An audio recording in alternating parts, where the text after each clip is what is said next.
This is the second Law 1 Eclipse Precon, and it is a WUBRG deck. It is focusing on elementals and is absolutely chaotic in the best way.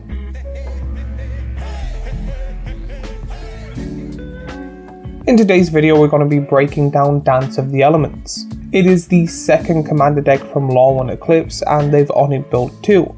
So next week I'll be going on to the set itself. When it comes to this, I'll be talking about the commander, the sub-commander, and then the context of the deck to answer the question, is this worth buying straight out the box? But before I go any further, a quick little shout out from my little Etsy page where I make t-shirts and hoodies in multiple sizes and colours for people to enjoy. So if you like me and what I do and want to help out the channel, first, buy yourself something nice. Secondly, like, subscribe, and watch more of my content. So let's start off this video by talking about the commander of the deck. Ashling the Limitless. This gives all your elementals except for this one that you cast evoke. Whenever you sacrifice an elemental, you get a copy of it. You can attack with that because it gains haste, so it can hit immediately, and you get to keep this token version of it by paying WUBRG, or if you want to get rid of it, you can just not pay the WUBRG mana and get rid of it. This commander encourages you to invoke your elementals on purpose. Sacrificing creatures is no longer a downside. ETB effects triggered twice, and the deck awards you for having 5 mana fixing, not just raw speed. With this commander, you're casting elementals for value, not just for bodies. It's treating creatures like spells with legs, and the hardest decision you have to do each turn is, do I want the token to die, or do I want to pay the 5 mana to keep the pressure on? This commander doesn't want you to flood the board, it wants you to think strategically. The cool thing about this is if you pay for its evoke cost, it gets an ETB trigger, then dies, then you get a token, so it gets a second ETB trigger, and then if you want at the end, you can let it die again. So a lot of cool cards, or a lot of ways you can build this commander. You can have a lot of ETB effects, or a lot of sacrifice / dying trigger effects and win both ways. Or just have it that you want to keep the elemental and you're just constantly putting kind of big elemental creatures that are tokens on the field and then copying them. So there's cool different ways you can make this commander deck. When it comes to this commander, you get a lot of value, but it depends on the timing. But if you don't like this commander, there is another option with the sub-commander, Massive Mysteries. This commander doesn't have 1, not 2, but it has 3 keywords: First Strike, Vigilance, and Trample. At the start of combat, all your other elementals gain Myriad. If you don't know what Myriad is, it's pretty much whenever it attacks, you get a token copy of it for each opponent, and that is tapped and attacking too, and then it goes at the end of your turn. This turns one elemental into a full table threat. You're attacking multiple opponents at once with big elemental creatures, hopefully, and it's great at breaking board stalls. This to me seems to be more of a combat focused than the commander itself, where I think switching out a few cards for extra combats or putting in a few token cards that make token versions of your elementals is also good. I do think it'll be hard to balance this deck straight out of the box because it seems to be they want to do very different things but roughly the same. But a balance of how you want to build it will be difficult because there's multiple ways to play both commanders.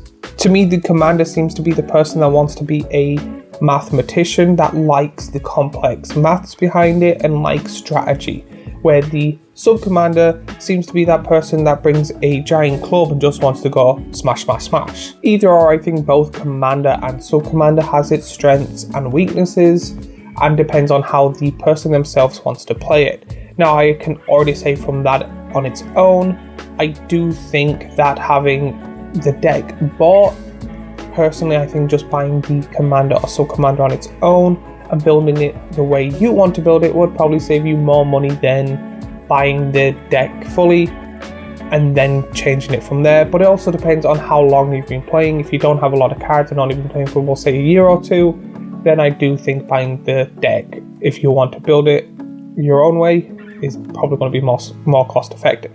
But next up are the creatures of the deck. Now when it comes to the creatures of the deck, this is probably going to be just straight off the bat the most important part of this deck. Both require elemental creatures. There's probably going to be a bunch of those creature types that are absolutely everything. A lot of ETB and sacrifice possibly, because it'll be weird with the sub-commander, but there's going to be a lot more creatures than there is any other card type. So if you're wondering what creatures come in this deck, you get creatures just like Jubilation, Impulsivity, Lamentation, Belonging, Subterfuge, Endurance, Fury, Avenger of Zendikar, Cavalry of Thorns, Green Warden of Marasa, Selvala, Heart of the Wilds, Titan of Industry, Madrota the Gravetide, Omnath Locus of Rage, Yorick the Disintegrated, Omnath Locus of the Royal, Slithermuse, Bane of Progress, Realm Walker, Faber or Elder, Vernal Sovereign, Horde of Notions, Maelstrom Wanderer, Giganta the Wellspring. A lot of the creatures in this deck are very heavy hitters, but a lot of ramp comes with them too. To be honest, I think it actually would be funny to put all Omnaths in. I'm not saying all Omnaths in this deck would be broken or good in any form of way. To be honest, it could possibly even slow it down, but I just find it funny having all variations of Omnath's life in this deck and then Myriad, or making it that there's token versions of them is kind of just funny to me. A lot of these creatures have ETB effects or don't really care if they are sacrificed, which is good for both. Some of these have good and strong ETB effects, but I do say a lot of these cards work better with the commander than the sub-commander. One thing I do like is that it's not trying to make this deck go wide, but a lot of the creatures here are very effective for what they need to be used for. It's got somewhat good synergy with both commanders. A lot of these creatures feel impactful in the deck. However, a lot are expensive, so you're probably going to be mulliganing most of the games you play, and you'll need a lot of good mana to make this deck work. But now with the creatures done, let's move on to the next part of the deck. Next up are the spells, so the instants and sorceries of the deck, and these are going to be mainly, I say, just to help out, slow opponents down and speed you up that little bit. I would consider these support cards for your elementals. So when it comes to the cards I want to mention, here they are. Elemental Spectacle, Haunting Voyage, Shadow the Sky, Blasphemous Act, Kindred Summons, Return of the Wild Speaker. Overall, to me, most of these, or a good chunk of these, are just generically good cards that can go in not every deck, but such a large amount of them that I've seen in so many games that it's one of those, I say 2 or 3 of these cards are like, if someone's like, don't really know what to put in, and you're like, do you have a red pip? Yeah. Blasphemous Act. Great card.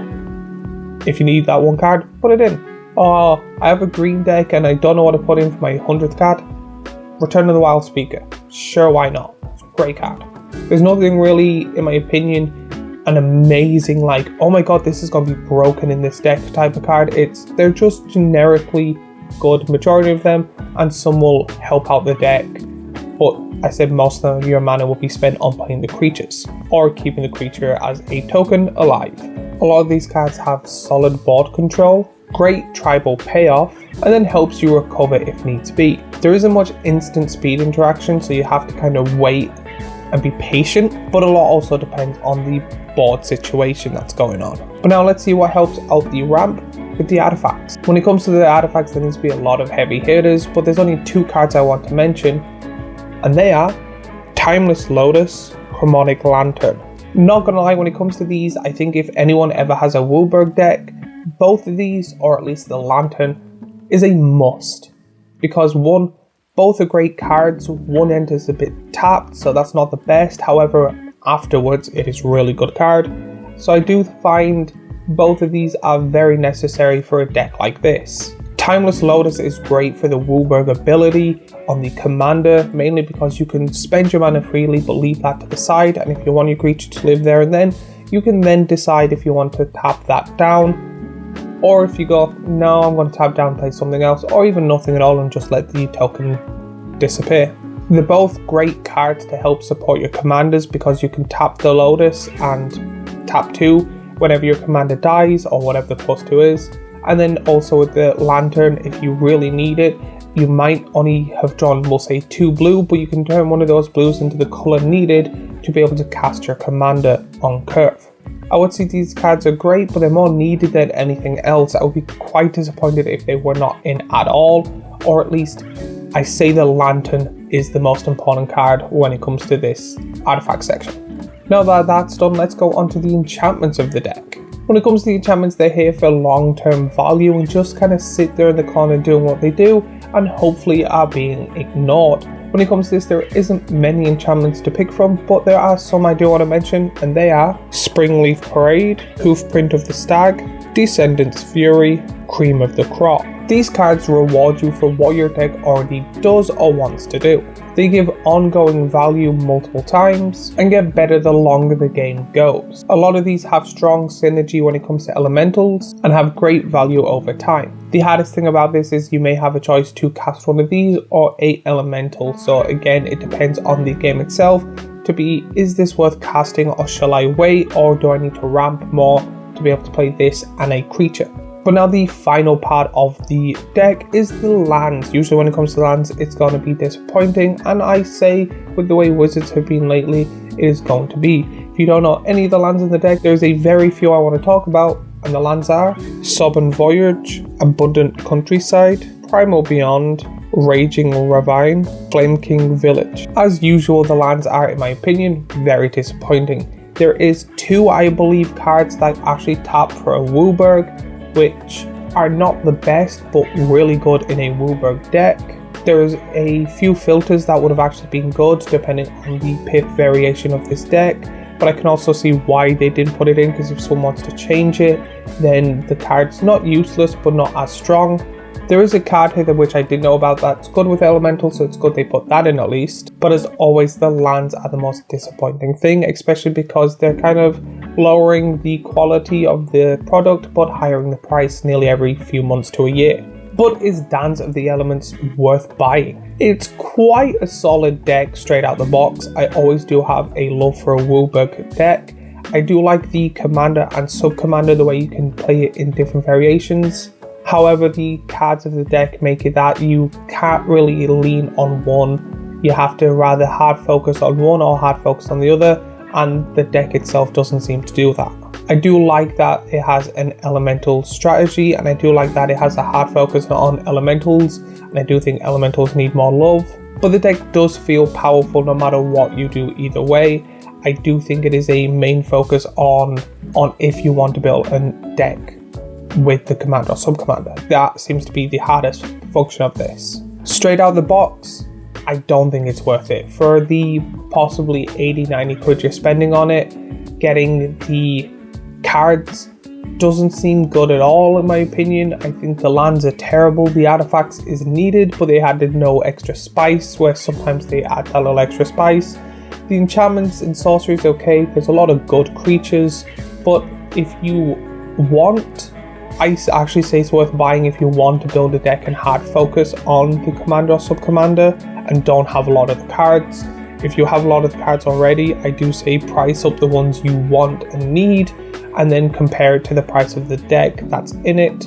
But overall, I don't think this is an amazing product, but has a lot of potential. So overall, I'm going to give this an 8.2. mainly because of the potential and depending on how much Magic stuff you buy.